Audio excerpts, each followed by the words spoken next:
Jesus. Worship you, Lord. Hallelujah. Glory to God, Jesus. स्तुति हो, महिमा हो. Hallelujah. स्तुति हो. Worship you, Lord. Thank you, Lord Jesus. Thank you, Lord Jesus. Hallelujah. स्तुति हो, महिमा हो, प्रशंसा हो. Thank you, Lord Jesus. Glory to God, Jesus. Hallelujah. Hallelujah. स्तुति हो, महिमा हो, महिमा हो. Hallelujah. Thank you, Lord Jesus. Thank you, Lord Jesus. Thank you, Lord Jesus. स्तुति हो, महिमा हो. Thank you, Lord. स्तुति हो. Hallelujah. Hallelujah. स्तुति हो. Thank you, Lord Jesus. Thank you, Lord. Hallelujah. स्तुति हो, महिमा हो. Hallelujah. स्तुति. We worship you, Lord. Hallelujah. स्तुति हो.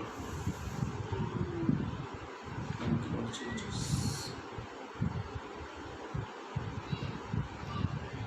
Hallelujah. Thank you, Lord Jesus. स्तुति हो, स्तुति हो. We worship you, Lord Jesus. Hallelujah. Hallelujah. स्तुति हो.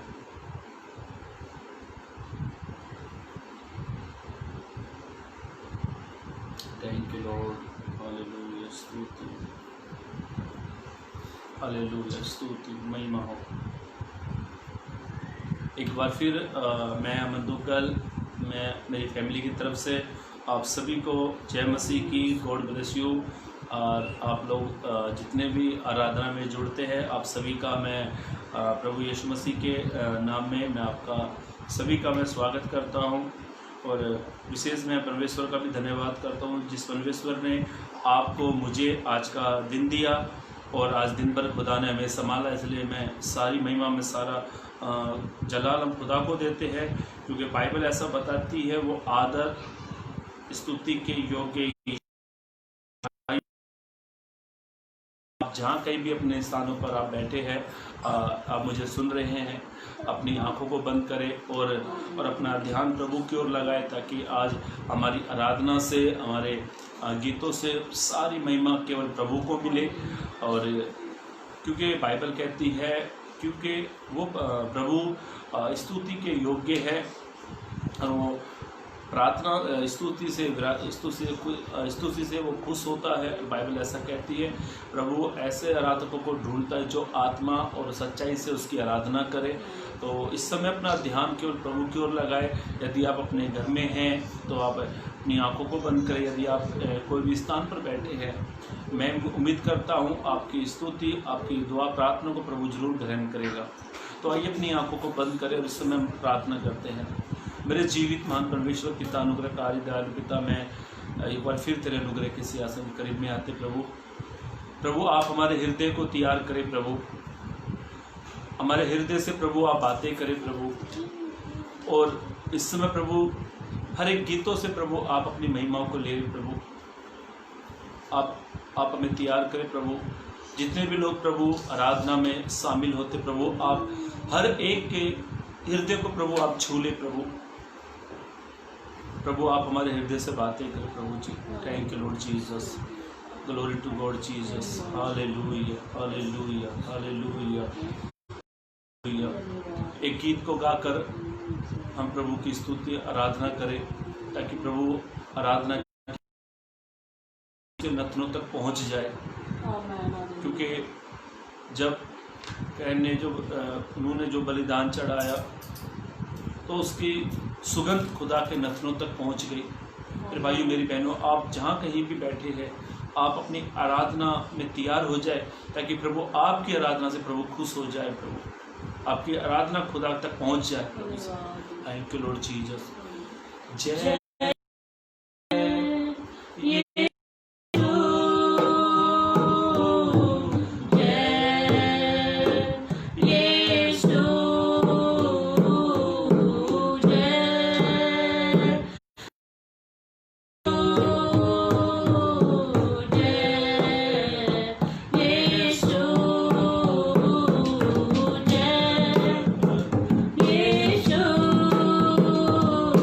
Yeah.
Thank you, Lord Jesus.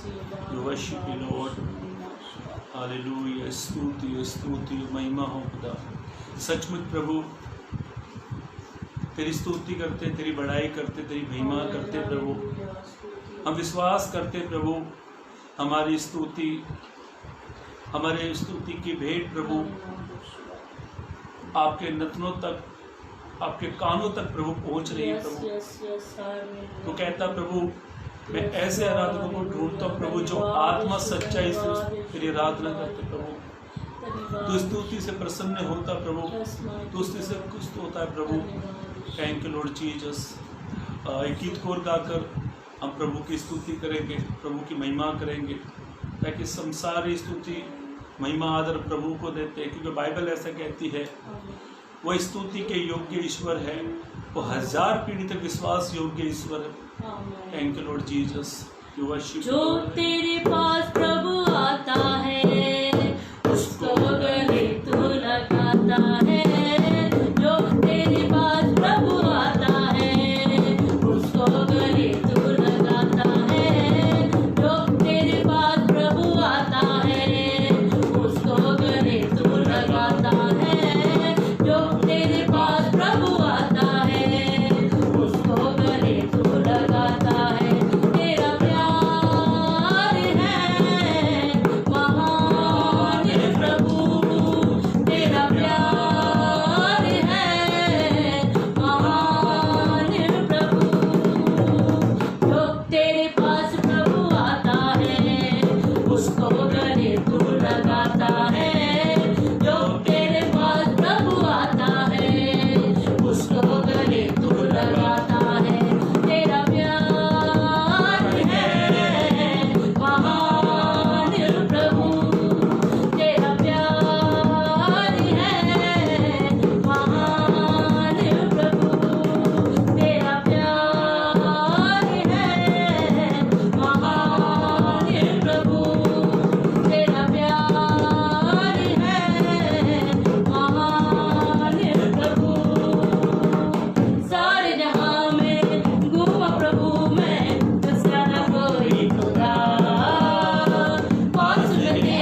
तेरे पास थैंक यू लॉर्ड जीसस। प्रभु आता है hallelujah, glory to Lord Jesus. उसको गले तू Thank you, Lord लगाता Jesus। है।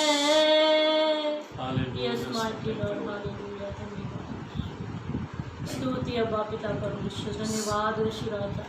हम इस वक्त दुआ करने जा रहे हैं मेरे Thank you, Lord परमेश्वर। Jesus। जितने लोग भी मेरे खुदावन तेरे सम्मुख में जुड़े हैं मेरे पिता परमेश्वर, इस वक्त प्रभु मेरे खुदावन वो हमको नहीं लेकिन तेरी ओर ताकते हैं मेरे पिता। Thank you Lord Jesus. और मेरे परमेश्वर जो तेरी ओर निहारते हैं प्रभु वो ज्योति को पाते हैं मेरे Amen, परमेश्वर। amen, hallelujah। इस वक्त हम दुआ करते हैं मेरे जीवित खुदावन तेरे जीवित वचन के लिए मेरे Jesus, परमेश्वर, Jesus। जो मेरे खुदावन पिता परमेश्वर हमें इन दिनों में सामर्थ और बल और पिता परमेश्वर हमारे विश्वास को बढ़ाने का काम करता है मेरे पिता।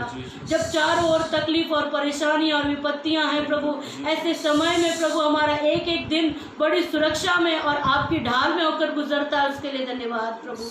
सारी महिमा इन सब बातों के लिए आपको मिले प्रभु। इस वक्त जो भी हमारे साथ में प्रभु इस वक्त लाइव देख रहे हैं प्रभु, आप उन्हें आशीष करें, ब्लेस करें पिता। यदि कोई सवाल है, कोई जवाब है, तो मेरे पिता परमेश्वर तू हर एक सवाल का जवाब है मेरे पिता परमेश्वर। तेरे सम्मुख में हर एक प्रश्न का उत्तर उन्हें मिले मेरे पिता।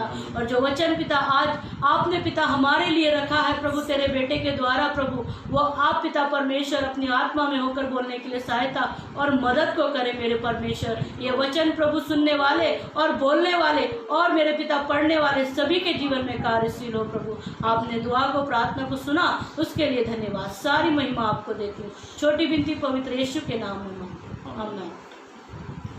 Thank you Lord Jesus.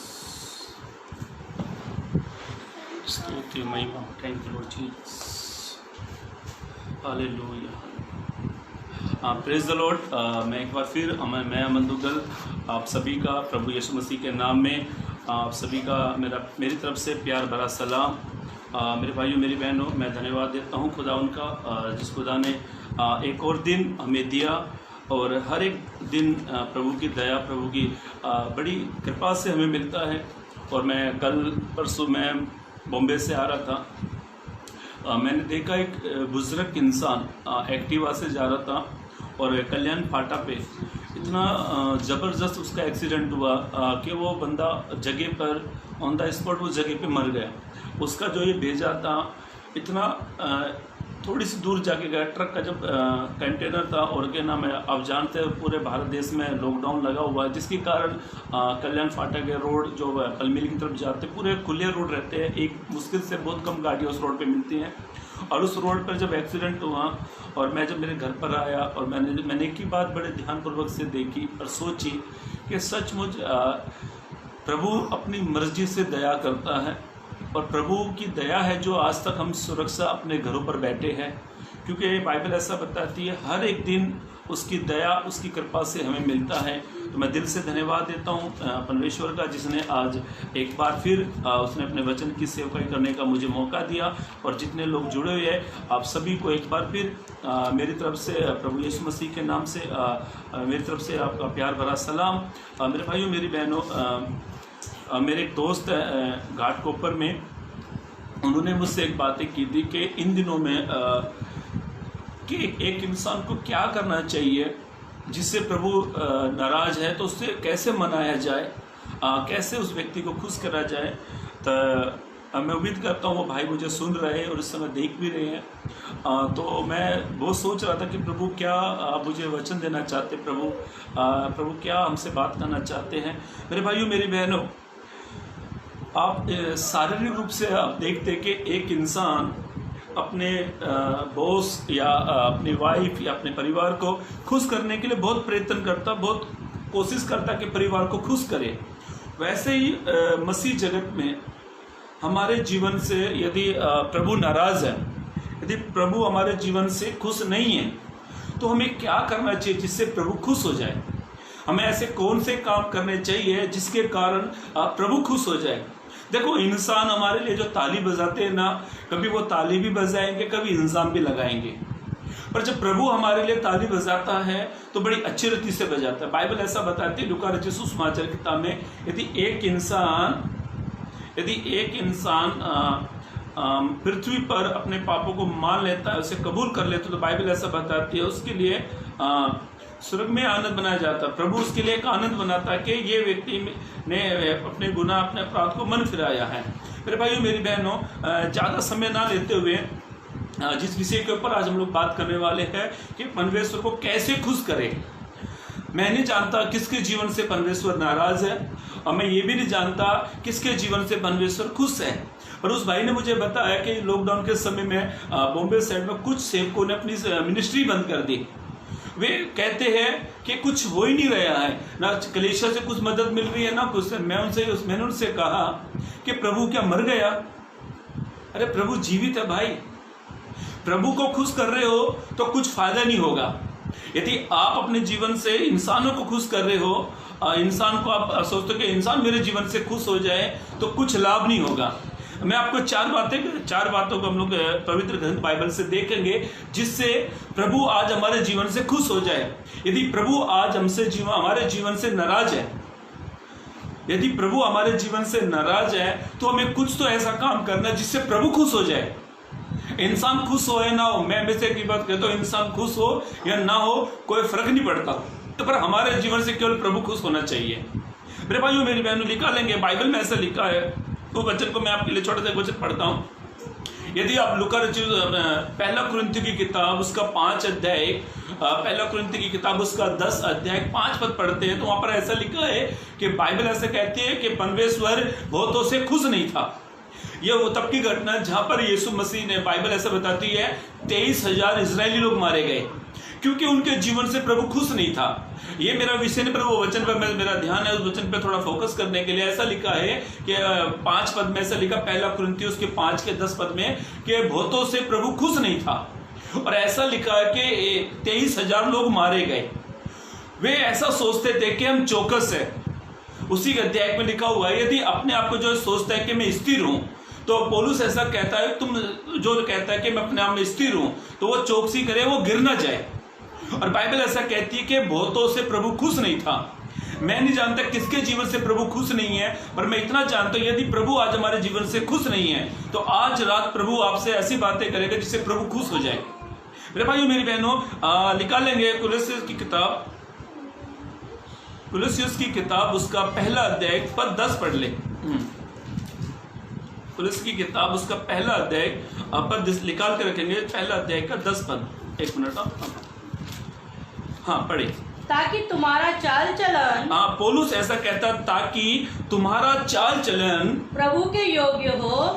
पौलुस ऐसा कहता है कुलस्सियों के लोगों को, ताकि तुम्हारा चाल चलन प्रभु के योग्य हो, और वह सब प्रकार से प्रसन्न हो। हाँ, ऐसा लिखा है, वो एक जगह से नहीं, प्रभु को ऐसा कहता, सब प्रकार से तुम्हारे जीवन से प्रभु खुश हो। हाँ, और तुम में हर प्रकार के भले कामों का फल लगे। हाँ, और तुम परमेश्वर की पहचान में बढ़ते जाओ। तो तुम परमेश्वर की पहचान में बढ़ते जाओ। ये कुलस्सियों की जो पौलुस की जो पत्री है, पौलुस ने जो लेटर लिखा, ये कलीसिया की स्थापना पौलुस ने नहीं की थी, पर इस कलीसिया में कुछ तो ऐसा हो रहा था जिसके कारण पौलुस ने एक पत्री लिखनी पड़ी।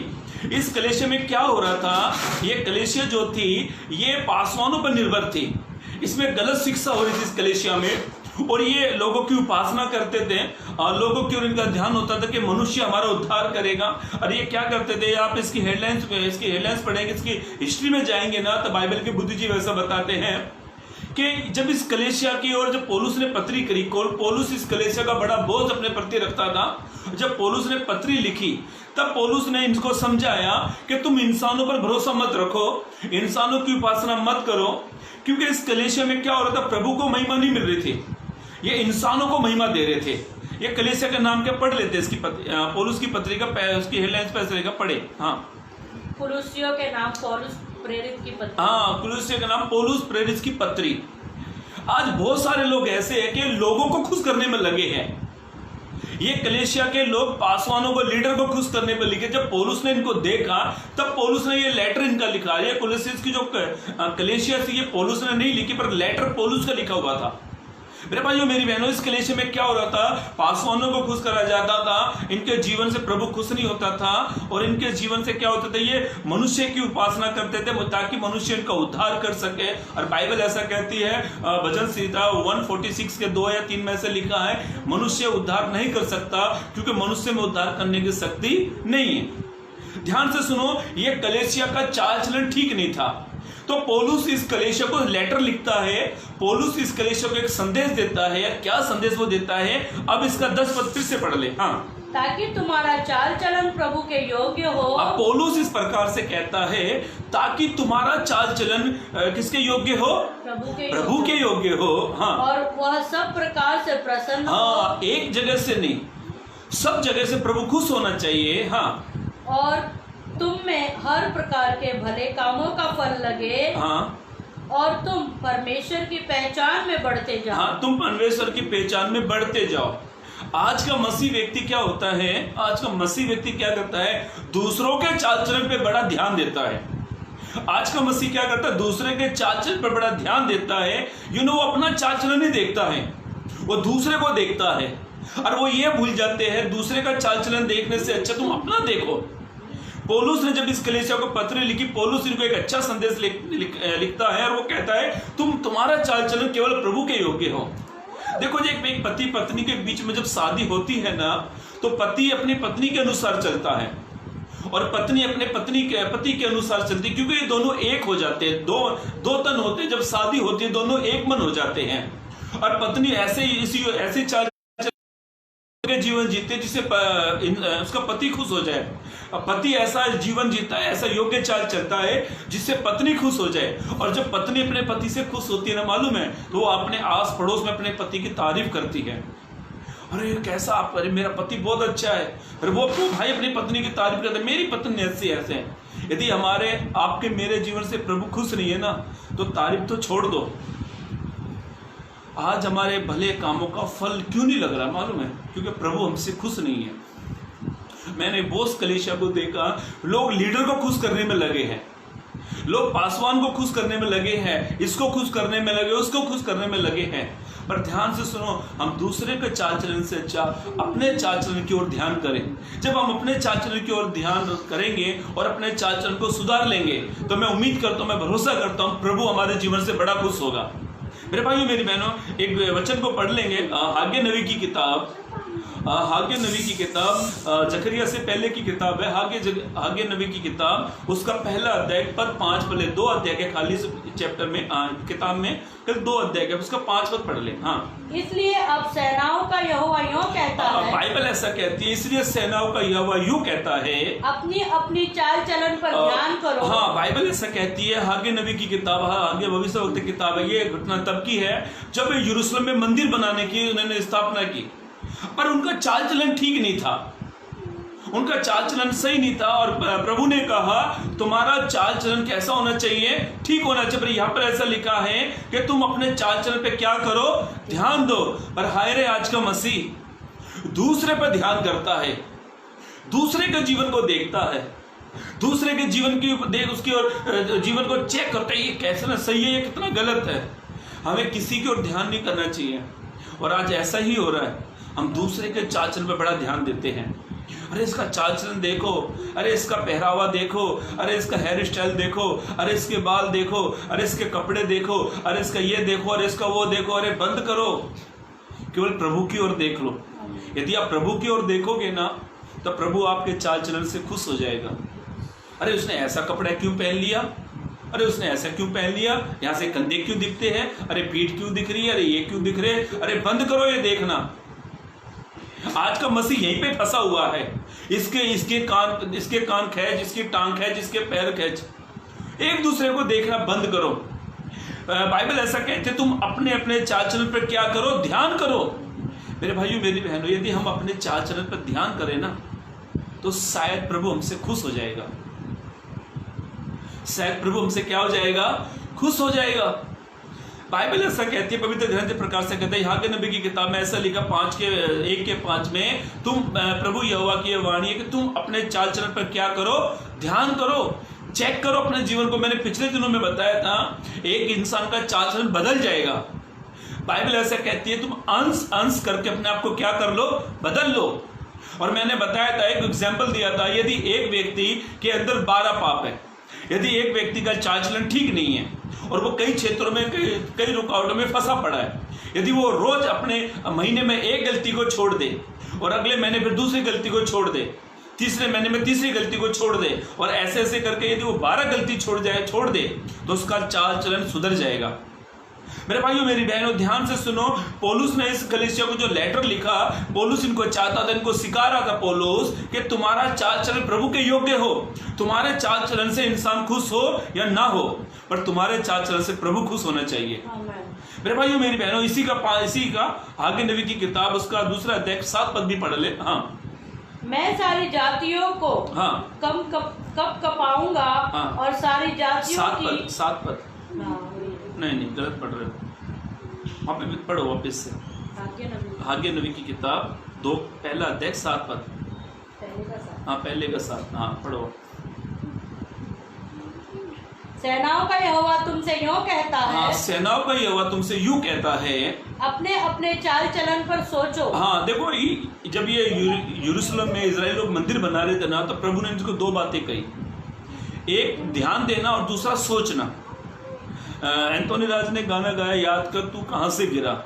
हमें याद करना चाहिए, हम अपने चाल चलन पर सोचना चाहिए कि मेरा चाल चलन ठीक है या नहीं है। मेरे जो पास्टर जो बता रहे थे, एक बेवड़े से सीखो, वो कितना अपने चाल चलन पर ध्यान करता है। दिन में तो दूध बन जाएगा, शाम को फिर भूत बन जाता है। और फिर उससे पूछो तो आपने पी? बोला मैंने कब पी? बोला सोचो। हम लोग दूसरे को बारे में सोचते हैं, अपने बारे में नहीं सोचते। हागे नबी ने इजरायली लोगों को कहा, तुम अपने चाल चलन पर ध्यान भी दो और सोचो। यदि हम अपने चाल चलन पर सोच लेना, गुटखा खाने वाले कभी ये सोच लेना कि इसका परिणाम बुरा है, यदि दारू पीने वाला ये सोच लेना कि इसका परिणाम बुरा है, यदि व्यभिचार करने वाला ये सोच लेना इसका व्यभिचार करने का परिणाम बुरा है, यदि एक लड़ाई झगड़े करने वाला सोच लेना इसका परिणाम बुरा है, यदि वो सारी बातों को सोच लेना, वो सारी बातों को छोड़ देना, तो उसके जीवन से प्रभु खुश हो जाएगा। बाइबल ऐसा कहती है, पौलुस कैसा, आगे नबी से ऐसे कहता है कि तुम अपने चाल चलन पर सोचो, कहाँ तुम मिस्टेक कर रहे हो, कहाँ तुम रुक गए हो। पौलुस ऐसा कहता, तुम तो भली भांति दौड़ रहे थे, आखिर तुम्हें किसने रोक दिया। मेरे भाइयों मेरी बहनों, ये वक्त है कि अपने जीवन से प्रभु को खुश करो। ये समय है कि अपने जीवन से प्रभु को खुश करो। आप अपने घर में सुरक्षा बैठे हैं, इसका बड़ा सबसे बड़े उदाहरण यही है कि हम सुरक्षा इसलिए बैठे हैं क्योंकि मनुष्य की ओर से नहीं, प्रभु की दया से हम अपने घरों पर बैठे हैं। न जाने मैं कितने मसीह को देखा, अपने चाल चलन पे सोचते ही नहीं है, देखने को तो बहुत दूर की बात गई, सोचते ही नहीं है। और जो नहीं सोचते ना, वो एंड में भी प्रभु को छोड़ देते हैं। मैंने कई ऐसे आराधकों को देखा है, मैंने कई ऐसे प्रार्थना करने वालों को देखा है, मैंने कई ऐसे वर्शिप करने वालों को देखा है जिनके परिवार से तहस नहस हो गए। उन्होंने कभी अपने चाल चलन पे सोचा ही नहीं। जब कलीसिया का पासवान कहता है बहन आप थोड़े रोंग हो, वो भादरी के पीछे पड़ जाते हैं। यदि कलीसिया कोई भाई कह देना भाई आप अपने चाल चलन पे ध्यान दो, सोचो, वे भाई पर क्रोध करने लग जाते हैं। अरे एंड में क्या होता है, उनका रिजल्ट बहुत बुरा आता है। मेरे भाइयों मेरी बहनों, हम कौन से दिशा में हैं? यदि आप वर्शिप कर रहे हो, यदि आप प्रचारक हो, यदि आप इवेंजलिस्ट हो, यदि आप पासवान हो, यदि आप चर्च के एल्डर हो, यदि आप वर्शिप लेने वाले हो, यदि आप सिंगर हो, ये सब काम यदि आप करते हो, यदि आप ये काम करने से और आपके चाल चलन से प्रभु खुश नहीं है, तो आपके सारे काम व्यर्थ है। सारे काम कैसे हो? व्यर्थ है। कोई इन कामों का लाभ नहीं है। सबसे अच्छा लाभ ये, पहले अपने जीवन से प्रभु को महिमा दो, अपने जीवन से प्रभु को खुश करो। यदि प्रभु हमारे जीवन से खुश नहीं है ना, आपके प्रचार, आपकी वर्शिप, आपकी आराधना, आपका उपास करना, आपका दान दसवां देना, जो भी आप करते हो सारे व्यर्थ है, क्योंकि प्रभु इनसे ज्यादा आपके जीवन से खुश होना चाहिए। ध्यान से सुनो मेरे भाइयों मेरी बहनों, वापस कलीसिया की किताब में आएंगे, उसका पहला अध्याय पद 10 फिर से पढ़ ले।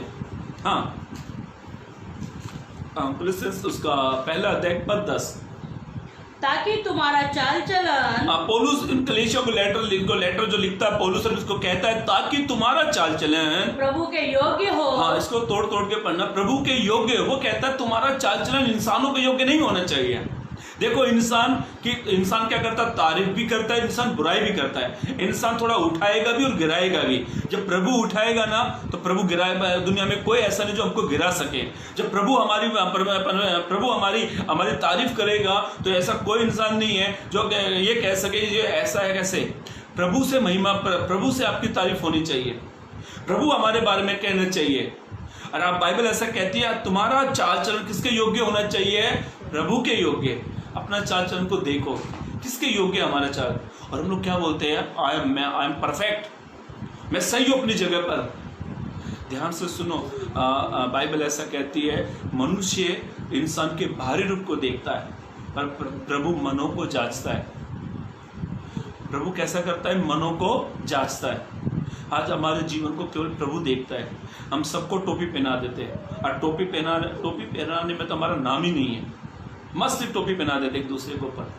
ध्यान से सुनो, यदि हमारे चाल चलन से प्रभु खुश नहीं है तो हमारा सब कुछ व्यर्थ है, हमारी आराधना प्रार्थना सब कुछ व्यर्थ है। इसीलिए पौलुस कहता है तुम्हारा चाल चलन किसके योग्य होना चाहिए, प्रभु के योग्य होना चाहिए। हाँ, और वह सब प्रकार से प्रसन्न हो। वो कहता सब प्रकार से प्रभु खुश हो। यदि ध्यान से सुनो, आपके चाल चलन से प्रभु खुश है तो प्रभु आपको ऊंचा उठाएगा। यदि आपके चाल चलन से प्रभु खुश है तो प्रभु आपकी मिनिस्ट्री को बढ़ाएगा। यदि प्रभु आपके चाल चलन से खुश है तो प्रभु आपके परिवार में बरकत को देगा। यदि प्रभु आपसे खुश है तो परमेश्वर आपके जीवन में उन्नति को लेकर आएगा। यदि प्रभु आपके जीवन से खुश है तो प्रभु आपको जरूर छुटकारा देगा। यदि प्रभु आपके जीवन से खुश है तो प्रभु आपके घर को ऊंचे लेवल पर लेकर आएगा। यदि प्रभु आपसे खुश है तो प्रभु आपको श्रेष्ठ करेगा। मेरे भाइयों मेरी बहनों, पढ़ो वचन पूरा कंप्लीट करो। हाँ, प्रभु ताकि तुम्हारा चाल चलन प्रभु के योग्य हो। पौलुस ऐसा कहता ताकि तुम्हारा चाल चलन किसके योग्य हो, प्रभु के योग्य हो। और वह सब प्रकार से प्रसन्न हो। सब प्रकार से, हर क्षेत्र में प्रभु हमसे खुश होना चाहिए। और हाँ। तुम में हर प्रकार के भले कामों का फल लगे। हाँ, और तुम परमेश्वर की पहचान में बढ़ते जाओ। तुम परमेश्वर की पहचान में बढ़ते जाओ। मैं एक सेवक की गवाही को आपके सामने रखता हूँ। ध्यान से सुनो, ये सेवक जब प्रभु में आया, ये सेवक, एक सेवक के बारे में बताता हूँ। न्यू बम्बई के सेवक है। जब वो सेवक प्रभु में आया, उसने आस्ता आस्ता ना सबसे रिश्ते नाते दूर कर लिए और वो कहने लगा कि अमन भाई मेरे जीवन से ना पहले प्रभु खुश होना चाहिए। उसने अपने जीवन से इस प्रकार से उसने अपना जीवन जिया और वो जब प्रभु में बढ़ता गया तो उसके जीवन में रुकावटें, तकलीफ बहुत आई, बहुत अद्भुत रुकावटें आई, बहुत अद्भुत समस्या उसके जीवन में आई और उसने अपने जीवन से प्रभु को खुश किया।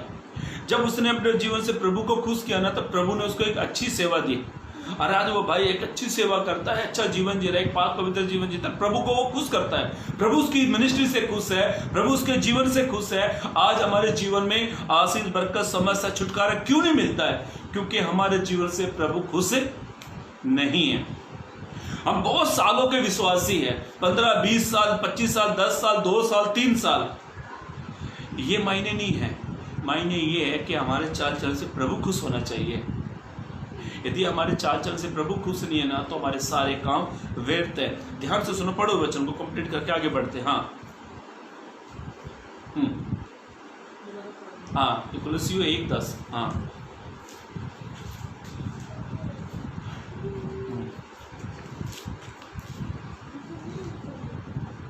ताकि तुम्हारा चाल चलन प्रभु के योग्य हो, प्रभु के योग्य हो, और वह सब प्रकार से प्रसन्न हो, और सब प्रकार से प्रसन्न हो, और हाँ, तुम में हर प्रकार के भले कामों का फल लगे। तुम्हारे अंदर हर भले कामों का फल लगना चाहिए और तुम परमेश्वर की पहचान में बढ़ते जाओ। तुम परमेश्वर की पहचान में बढ़ते जाओ।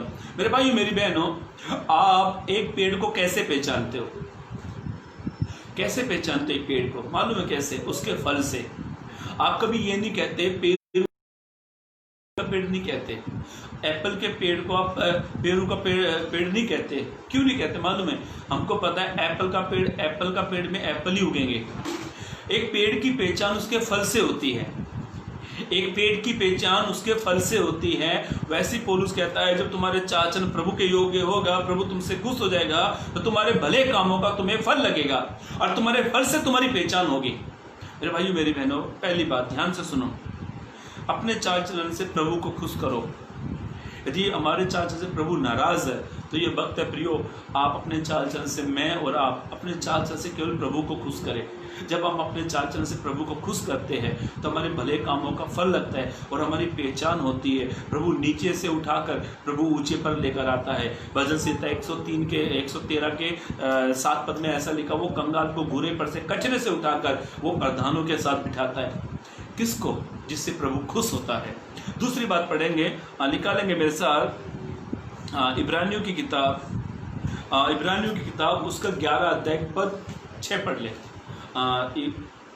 पढ़े इब्रानियों की किताब उसका 11 अध्याय पद 6। और विश्वास बिना उसे प्रसन्न करना अनहोना है। विश्वास बिना परमेश्वर को प्रसन्न करना अनहोना है।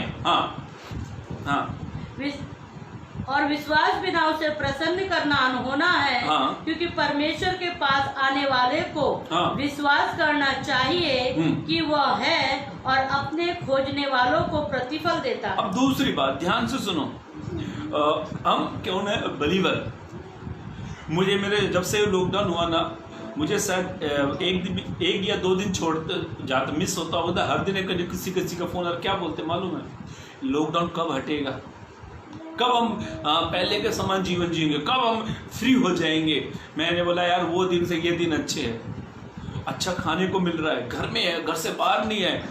और अब तो ये सवाल ही कम हो गया, भाई कहाँ पर है, एक ही सवाल, सबको पता घर पे है।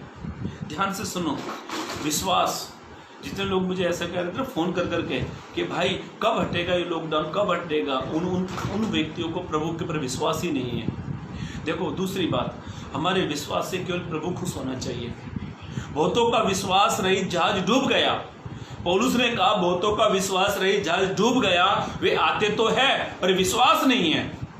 देखो बाइबल ऐसा कहती है, मत्ती रचित सुसमाचार उसका 10 अध्याय का पढ़ते हो, 8 अध्याय में ऐसा लिखा है, एक सूबेदार का दास बीमार था और वो यीशु से आके विनती करता है। वो कहता है स्वामी मेरा दास बीमार है। यीशु उसके घर जाना चाहता, वो कहता नहीं मैं एक अपराधी हूं, मेरे घर पे मत आओ। और वो अपनी तारीफ बताता है, मैं एक से कहता हूँ जा तो वो जाता है, वो कहता है एक को कहा मैं आ, वो आता है। वो अपनी पोस्ट को बताता, अपनी काबिलियत को बताता है। वो कहता नहीं पर मैं एक अपराधी मनुष्य हूँ। वो कहता है बस आप यहीं से कह दो। वो यीशु को कहता है वो आप यहीं से कह दो। वो कहता है मैं कैसा मनुष्य हूँ, एक पढ़े वचन, अपराधी मनुष्य हूँ। और वो कहता है बस आप यहीं से कह दो। और बाइबल ऐसा कहती है, उस यीशु ने जब उससे कहा ऐसा विश्वास मैंने इजराइल में नहीं पाया। आप तो पादरियों के हाथ सर पर लगा के ऐसा सर पर हाथ रखा अगर हमारे बाल ही उड़ गए, पर समस्या दूर नहीं हो रही। पादरी साहब प्रार्थना करो, पादरी साहब प्रार्थना करो। और हमारे चर्च में कोई बाहर का सेवक आता था, हमारे कलीसिया के लोग बहुत अच्छे हैं, हमारे कलीसिया के लोग बहुत अच्छे हैं, सर पर हाथ रखवा लेंगे। पादरी अरे भाई तुम्हारा विश्वास कहाँ है, कहाँ गया तुम्हारा विश्वास? कितने साल के विश्वासी हो? 10 साल 15 साल 10 साल 15 साल के विश्वासी। अरे दूसरे पर बोझ करते भाई मेरे लिए प्रार्थना करना।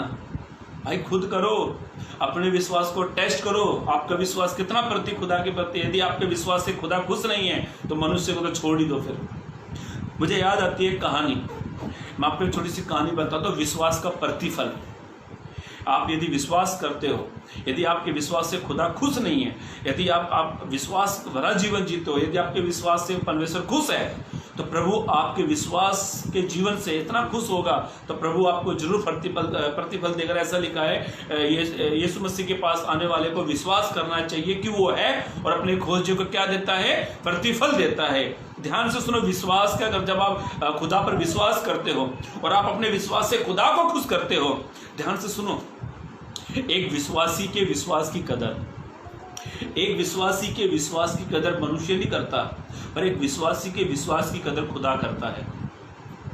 एक विश्वासी के विश्वास की कदर खुदा करता है, प्रभु करता है, यीशु करता है। अरे मैं आपको कहानी बताता हूँ। एक बार एक राजा ने, बहुत बड़ा राजा था, अच्छा राज्य था और बहुत मीलों दूर दूर तक राज्य था, सब कुछ था राजा के पास। पर इस राजा के पास वंश चलाने के लिए संतान नहीं थी। इस राजा के पास वंश चलाने के लिए, वंश को बढ़ाने के लिए संतान नहीं थी। तो इस राजा ने अपने सैनिकों अपने मंत्री से कहा, मेरे पास सब कुछ है, धन है, संपत्ति, सब कुछ है, दूर दूर तक मेरा राज्य फैला है, पर मेरे पास कुछ वारिस नहीं है। तो इसने कहा, मंत्री ने कहा राजा से, राजा साहब आपको एक कहावत मालूम है? राजा ने बोला कौन सी? बोला लोहे लोहे को काटता है। बोला हाँ लोहे मालूम है। बोला राजा साहब मैंने किसी से सुना है, आप यदि किसी बच्चे का बलिदान चढ़ा दो ना तो आपको खुद को एक बच्चा हो जाएगा। राजा बोला ऐसा कैसे? बोला राजा साहब हाँ मैंने सुना है। तो राजा ने बोला फिर बच्चा कहाँ से आएगा? बोला राजा साहब आपका इतना बड़ा राज्य है, इतना बड़ा राज्य है, कोई ना कोई जरूरतमंद तो होगा जिसके पास ज्यादा बच्चे हैं, वो आपको बच्चा दे देगा। राजा ने बोला हाँ चलो। तो राजा ने अपने सेनापति को कहा जाओ। तो सेनापति ने सेना को बुलाया, बोला जाओ इस राज्य में घूमो और ऐसा जरूरतमंद परिवार देखो जिनके पास सब धन संपत्ति कुछ नहीं है, बच्चे बच्चे जिनके पास कुछ नहीं है, जरूरतमंद को ढूंढ लो। और ये राजा के सेना 2-3 दिन लगातार राज्य में घूमी। ये राजा के सेना 2-3 दिन लगातार घूमी और घूमने के बाद इनको एक जरूरतमंद परिवार मिल गया। जब जरूरतमंद परिवार मिल गया तो ये राजा के सेना उसके घर में गई और घर में जाने के बाद इसने कहा आप एक बच्चा राजा को दे दो। तो ये बड़े खुश हो गए, राजा को बच्चा चाहिए? बोला यस राजा को बच्चा चाहिए। राजा इसके बदले आपको जो मांगोगे वो देगा। इन्होंने मालूम है इतनी धन संपत्ति मांगी, इतना धन संपत्ति मांगा। राजा ने कहा मैं आपको इतना धन संपत्ति दूंगा कि आपकी 7 पीढ़ियों तक कमाने की जरूरत नहीं पड़ेगी। उसने इतना धन संपत्ति मांग ली। उसने अपना एक बेटा उसको दे दिया। राजा ने कहे हुए वचन के अनुसार उनको धन संपत्ति दे दी और वो सेना बच्चों को लेकर यहाँ पर आ गई। तो रात के लगभग राजा ने कहा इस बच्चे को बलिदान चढ़ाना है। इस बच्चे का क्या चढ़ाना है? बलिदान चढ़ाना है। क्योंकि सेनापति ने उसको कहा था कि राजा साहब लोहा लोहे को काटता ना, जैसे आप बलिदान चढ़ाओगे रानी को बच्चा हो जाएगा। तो उसने कुछ लोगों को बुलाया और दूसरे दिन इन्होंने पूरी रात जो इन्होंने किया वो किया। दूसरे दिन सभा बैठी हुई और बच्चे की गर्दन काटने के लिए वो होता है, ऐसे रखते फांसी पर से वो आता है जिससे गर्दन और कट जाती है। तो एक तलवार वाले को भी रखा हुआ साइड में उसकी गर्दन काटने के लिए। और बड़ी सभा बैठी हुई, राजा सियासत में विराजमान, साइड में रानी बैठी हुई, सेनापति अध्यक्षपति जितने भी सब बैठे हुए। तो इस राजा ने कहा इस बच्चे की आखिरी ख्वाहिश तो पूछो। तो राजा कहने लगा बेटा तेरी कोई ख्वाहिश है? बोला हाँ। बोला राजा ने कहा क्योंकि मरने वाले की ख्वाहिश तो पूछनी चाहिए। तो उसने बोला यस राजा साहब मेरी कुछ ख्वाहिश है। तो राजा साहब ने बोला क्या ख्वाहिश है? तो राजा साहब इसने लड़के ने कहा राजा साहब को, राजा साहब मुझे थोड़ी मिट्टी चाहिए। मिट्टी? बोला मिट्टी? बोला मिट्टी का क्या? बोला राजा साहब मुझे मिट्टी चाहिए। तो राजा ने अपने सेनापति को आज्ञा दी, बोला जाओ इसके लिए मिट्टी लेकर आओ।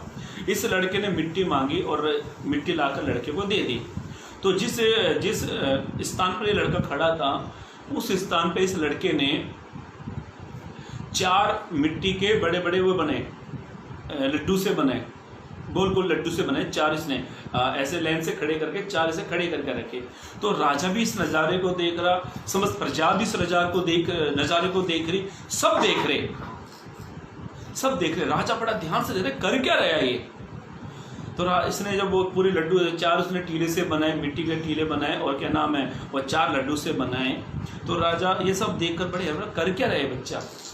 तो इसने पहले टीले की उंगली उठाई, बोला राजा साहब ये वो टीला है मेरी माँ। बोला ये मेरी माँ है। इस माँ ने जिसने मुझे 9 महीने पेट में रखा, जिस माँ ने मैं रात को जब बिस्तर गीले करता था ये माँ गीले पर सोती थी और मुझे सूखे पर सुलाती थी। इस माँ पर मुझे इतना विश्वास था, इस माँ पर मुझे इतना भरोसा था, इस माँ पे मुझे इतना विश्वास था। जब मेरा पिता मुझे मारता था ये माँ बीच में आती थी तो कुछ मार माँ को भी लगता थी। राजा साहब इस माँ पर मुझे इतना विश्वास था। ध्यान से सुनना मेरे भाइयों मेरी बहनों इस कहानी को। ये कहने लगा राजा साहब मुझे मेरी माँ पर इतना विश्वास था कि इस माँ ने चंद पैसों के कारण, जिस पे मुझे इतना विश्वास था, इस माँ ने मुझे छोड़ दिया। इसने पहला लड्डू फोड़ दिया, फिर आया तीसरे लड्डू पे इसने उंगली उठाई और दूसरे लड्डू पर बोला राजा साहब ये लड्डू मेरा पिता है। बोला ये लड्डू मेरा पिता है, जिस पिता के जरिए मैं दुनिया में आया, जिस पिता ने मुझे पढ़ाने लिखाने के लिए बहुत मेहनत करी। इस पिता पर मुझे इतना भरोसा था राजा साहब, इतना भरोसा था, इस पिता ने भी मुझे छोड़ दिया। माँ ने छोड़ दिया, पिता ने छोड़ दिया। फिर आया तीसरे लड्डू पर उंगली रखी। बोला राजा साहब तीसरा लड्डू है मेरे भाई, मेरा परिवार, मेरे भाइयों पर मुझे इतना विश्वास था। जब मेरी माँ ने मुझे बेचने का प्रयत्न किया, बाप ने प्रयत्न किया, तो मेरे भाइयों ने मेरे माँ बाप को समझाना चाहिए था। इस भाइयों के साथ में पला बड़ा, साथ में सोता था, साथ में खाता था, साथ में पहनता, साथ में उठता था। मेरा बचपन इनके साथ गुजर गया राजा साहब। मेरे भाइयों पर मुझे इतना भरोसा था, इन भाइयों ने भी मुझे छोड़ दिया, इसलिए तीसरे लड्डू को भी फोड़ दिया। फिर आए चौथे लड्डू के ऊपर बात, ध्यान से सुनना भी। फिर आई चौथे लड्डू के ऊपर बात। पहला लड्डू माँ जिस पे माँ पे भरोसा किया, माँ ने छोड़ दिया। फिर था लड्डू पिता पर भरोसा था, पिता ने भी छोड़ दिया। फिर था तीसरा लड्डू भाइयों ने छोड़ दिया। फिर चौथा लड्डू, जब चौथे लड्डू पर उंगली उठी, ये कहने लगा राजा साहब चौथा लड्डू आप हो। बोला मैं विश्वास करता हूँ राजा साहब, मेरी माँ ने छोड़ दिया, भाई ने छोड़ दिया, पिता ने छोड़ दिया, राजा साहब आप भी मुझे छोड़ दोगे।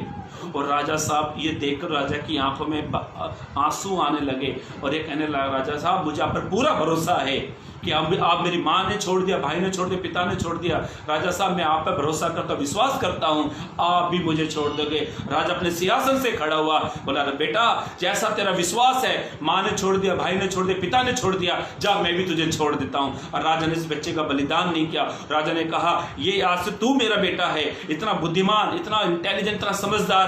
और इसके विश्वास के जरिए बोला राजा ने इससे कहा बेटा तेरा विश्वास मेरे प्रति था, तेरी माँ के ऊपर विश्वास, भाई के ऊपर विश्वास, पिता के ऊपर विश्वास, तेरा मेरे ऊपर विश्वास, तेरे विश्वास का प्रतिफल ये है मैं तुझे मारूंगा नहीं। और राजा ने इसको अपने सिंहासन पे बिठा लिया, बोला तू मेरा बेटा है। मेरे भाइयों मेरी बहनों, यदि आपके विश्वास से खुदा खुश होएगा ना तो उसका प्रतिफल खुदा जरूर आपको देगा। अपने विश्वास से खुदा को खुश करो। इस लड़के ने राजा को खुश कर दिया और इस लड़के को एक प्रतिफल मिल गया। बाइबल ऐसा कहती है, इब्रानियों की किताब उसका 11 अध्याय फिर से पढ़ ले, इब्रानियों की किताब चैप्टर 11 वर्स 6 फिर से पढ़ ले। और विश्वास बिना उसे प्रसन्न करना अनहोना है। हाँ, विश्वास बिना उसे खुश करना अनहोना है। एक विश्वासी के विश्वास से खुदा खुश नहीं है तो सब कुछ व्यर्थ है। बहुत सालों के विश्वासी है, पास्टर कहता है मैंने तेरे लिए प्रार्थना करी, अब विश्वास करो, फिर भी डॉक्टर के पास। ये कहानी सच है कि झूठ मैं तो नहीं जानता, पर मुझे एक घटना याद आ गई। एक बार एक परिवार एक चर्च में जा रहे थे। चर्च में जाने से पहले जैसे तैयारी हुई उनका बच्चा मर गया। ये कहानी ये कहानी थी, ये रियली घटना थी, मुझे नहीं मालूम, पर मैंने मेरे पासवान के मुख से सुनी। उन्होंने बताया था कि एक परिवार जैसे चर्च में आने लगा तो उनका बच्चा मर गया। 2-3 साल का बच्चा था, वो मर गया। तो ये माँ और पिता दोनों चिंता में। तो पिता ने सोचा कि अभी पास्टर को फ़ोन लगाऊं, तो पास्टर तो आराधना में होंगे और मैं पास्टर को फ़ोन करूंगा। यदि पास्टर आराधना में और पूरी कलीसिया डिस्टर्ब हो जाएगी, सभा बंद हो जाएगी, फिर बच्चों को बरेल कराना पड़ेगा, बहुत सारी बात। तो ये पिता क्या कहता है, जीवन और मृत्यु खुदा के हाथ में है। इन्होंने मरे हुए बच्चे को घर पर छोड़ दिया और जाकर ये चर्च में गए। सभा खत्म हुई, इन्होंने चुपचाप पास्टर के कान में पास्टर से कहने लगे, पास्टर साहब एक बुरी खबर है। तो बोला क्या? बोला वो हमारा बेटा था ना, बच्चा। हाँ, क्या हुआ? आज बच्चा नहीं आया सिस्टर। पास्टर साहब वो हमारा बच्चा मर गया। बोला मर गया, आपने पहले क्यों नहीं बताया? कलीसिया बंद कर देते, चर्च बंद कर देते, ये काम जरूरी था। बोला नहीं पास्टर साहब, आपने कहा ना हर एक वक्त पे खुदा पे भरोसा करो, हर एक वक्त पे खुदा पे विश्वास करो। बोला राजा, वो कहने लगे पास्टर साहब आपने ही कहा था। बोला कोई बात नहीं पास्टर साहब, बच्चा जीवन मृत्यु खुदा के हाथ में है, चलो पास्टर साहब उससे बरेल कराना है। जब ये घर पर आए, इन्होंने जैसे ताला खोला और जो बच्चा बेड पर मरा हुआ था ना, वो बच्चा बैठा हुआ मिला। और ये सारे के सारे हैरान हो गए। तब पास्टर इनको पता कहता है, तुम्हारे विश्वास के कारण तुम्हारा बच्चा जीवित है।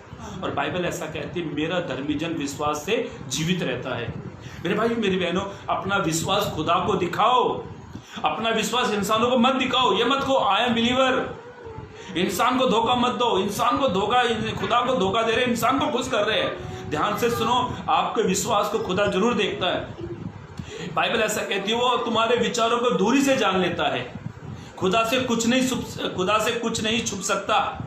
मेरे भाइयों मेरी बहनों, दो बात पे हम लोग पढ़ रहे थे और बाइबल ऐसा कहती है, पवित्र ग्रंथ प्रकार से कहता है। दूसरी बात पर हम लोग मनन कर रहे हैं। बाइबल ऐसा कहती है, एक वचन पढ़ लेते, इब्रानियों की किताब, उसका 5 पद पढ़ ले, 11 के 5 पढ़ ले।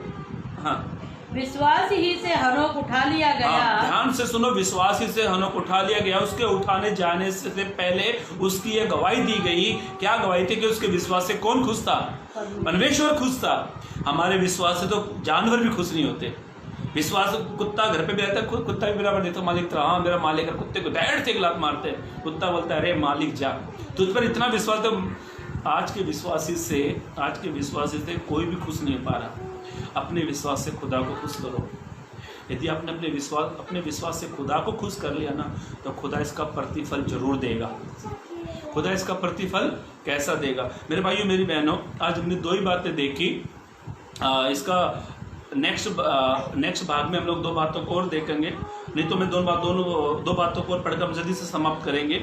लिखा लगे गलातियों की किताब, हाँ तीसरी बात पढ़े जल्दी से। गलातियों की किताब, उसका पहला अध्याय पद 5 10 पद पढ़ ले पहले। गलातियों, अब मैं क्या मनुष्य को मनाता हूँ? पौलुस ऐसा कहता, अब मैं क्या मनुष्य को मनाता हूँ या परमेश्वर को? मनाने का मतलब क्या होता है? जैसे हमारे घर परिवार में जब शादी होती है ना, हमारा चाचा नाना बुआ जब रूठ जाते हैं तो मनाने के लिए क्या करते? जाते हैं, बुआ जी सुनो ना। हाँ क्या है? वो हमारे छोटे वाले भाई साहब है ना, कौन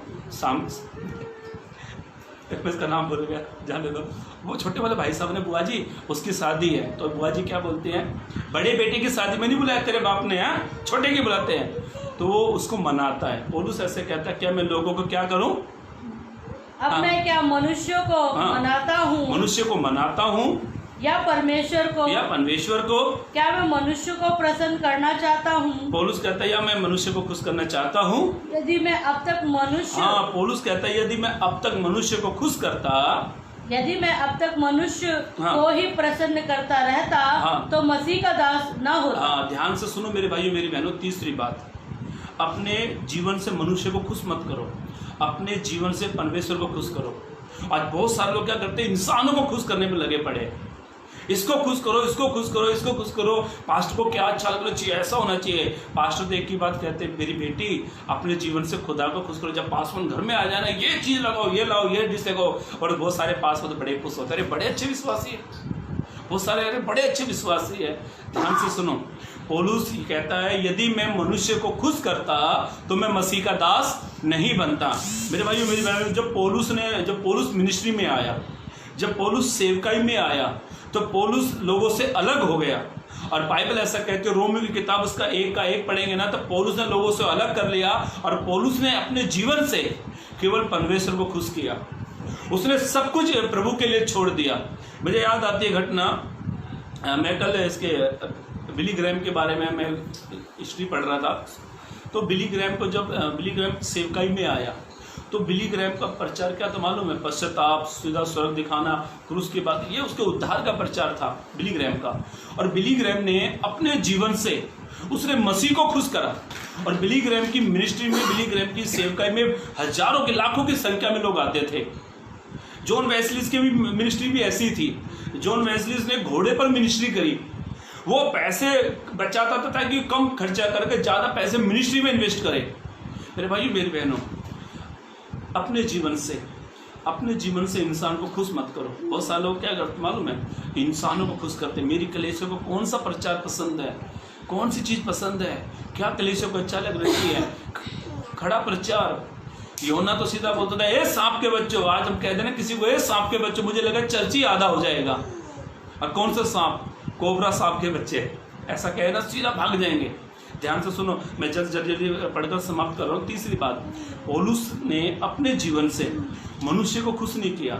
यदि हम मनुष्य को खुश कर रहे हैं ना, तो प्रभु को कोई लाभ नहीं है। यदि आपने प्रभु को खुश किया है तो प्रभु को बहुत लाभ है। मेरे भाइयों मेरी बहनों, चौथी बात पढ़कर हम लोग समाप्त करेंगे। मत्ती रचित सुसमाचार उसका 3 अध्याय पद 7। हाँ, मत्ती रचित सुसमाचार उसका 3 अध्याय पद 17 पद पढ़ ले। हाँ हाँ। और देखो यह आकाशवाणी और हुई, देखो ये आकाशवाणी हुई, यह मेरा प्रिय पुत्र है, ये मेरा प्रिय बेटा है, जिससे मैं अत्यंत प्रसन्न हूँ। हाँ, जिससे मैं बहुत खुश हूँ। ध्यान से सुनो, आखिरी बात, आज्ञाकारिता का जीवन जीना। यदि आप आज्ञाकारिता का जीवन नहीं जीते हैं तो प्रभु आपसे खुश नहीं है। यदि आप एक आज्ञाकारिता का जीवन जीते हैं तो प्रभु आपसे खुश होगा। यीशु मसीह ने सारी व्यवस्थाओं को पूरा किया। यीशु मसीह ने हर एक उस आज्ञा का पालन किया जो परमेश्वर ने उसके लिए कही। हमारे पासवान कहते हैं भाई गुटखा मत खा, दारू मत पिया, पासवान के ऊपर चढ़ जाते हैं। ध्यान से सुनो, यीशु मसीह ने सारी व्यवस्थाओं को पूरा किया और यीशु मसीह इतना आज्ञाकारी रहे कि उसने क्रूस की मृत्यु को भी सह लिया। क्रूस की मृत्यु को भी सह लिया। हमारे पाँव में चर्च में आते आते कांटा लग जाए ना तो चर्च में आना ही बंद। नेक्स्ट संडे पास्टर जी पूछेंगे अब क्यों नहीं आए? पास्टर जी रास्ते से मैं आ रहा था, मेरे पैर में कांटा लग गया। अरे बहन, कांटे से डर गई? कांटे से नहीं डरी पास्टर जी, मैं उस दर्द से डरती हूँ। यीशु ने तो क्रूस की मृत्यु भी सह ली। ध्यान से सुनो, आप इंसानों से तारीफ पाने से अच्छा, आप इंसानों से प्रशंसा पाने से अच्छा, आप खुदा से प्रशंसा पाओ, खुदा से तारीफ पाओ। आपके लिए खुदा आपके लिए कहेगा ये मेरी बेटी है जिससे मैं बड़ा खुश हूँ, ये मेरा बेटा जिससे मैं बड़ा खुश हूँ। और बाइबल ऐसा कहती है, एक आखिरी पद पढ़कर हम समाप्त करेंगे। यूहन्ना रचित सुसमाचार उसका 4 अध्याय पद 34। हाँ, 4 अध्याय पद 34। हाँ, यूहन्ना रचित सुसमाचार उसका 4 अध्याय पद 34। यूहन्ना रचित, हाँ यूहन्ना। यीशु ने उससे कहा, यीशु ने उससे कहा, मेरा भोजन यह है कि, मेरा भोजन ये है कि अपने भेजने वाले की इच्छा के अनुसार चलूं, वाले की इच्छा के अनुसार चलूं। हाँ, और उसका काम पूरा करूं। ध्यान से सुनो, यीशु मसीह ने परमेश्वर की हर एक इच्छाओं को पूरा किया। आज यीशु भी हमसे चाहता है कि हम उसकी हर एक इच्छाओं को पूरा करें। और इच्छा क्या है? अपना चाल चलन से प्रभु को खुश करो, अपने विश्वास से प्रभु को खुश करो, अपने जीवन से इंसानों को नहीं केवल खुदा को खुश करो। और आखिरी बात, एक आज्ञाकारिता का जीवन जियो ताकि प्रभु आपसे खुश हो जाए, प्रभु आपको सम्मान दे, प्रभु आपको आदर देगा। अपने विश्वास से प्रभु को खुश कर दो, अपने चाल चलन से प्रभु को खुश कर लो। पौलुस कहता है मैंने मनुष्य को नहीं केवल खुदा को खुश किया। और यीशु ने इतनी आज्ञाकारिता का जीवन जिया, उसके लिए जमीन से नहीं आती, उसके लिए आसमान से आज हमारी तारीफ के लिए जमीन से कुछ शब्द कहते ना, हम तो फूले नहीं समाते। एक थोड़ा सा अच्छा प्रचार किया, पासवान ने तारीफ करते तो फूले नहीं समाते। इंसानों से तारीफ मत पाओ। ये इंसान आज तारीफ करेंगे, कल बुराई भी करेंगे। और आप ऐसी आज्ञाकारिता का जीवन जियो। यीशु ने हर एक व्यवस्थाओं को पूरा किया। उसके लिए बार बार स्वर्ग से आवाज आती थी, ये मेरा प्रिय बेटे जिससे मैं खुश हूँ। मेरे भाइयों, मेरी बहनों, हमने 4 बातों को सीखा। अपने चाल चलन से प्रभु को खुश करें, अपने विश्वास से प्रभु को खुश करें, अपने जीवन से ही प्रभु को खुश करें, और एक आज्ञाकारिता का जीवन जिए, आज्ञा पालन का जीवन जिए, जिससे प्रभु खुश हो जाए। प्रभु आप सबको आशीषित करें। वचन को आगे से आगे शेयर करें ताकि लोग और बरकत को पाए और आशीष पाए, और आगे से आगे शेयर करें ताकि प्रभु सबको ब्लेस करे। God bless you. Praise the Lord.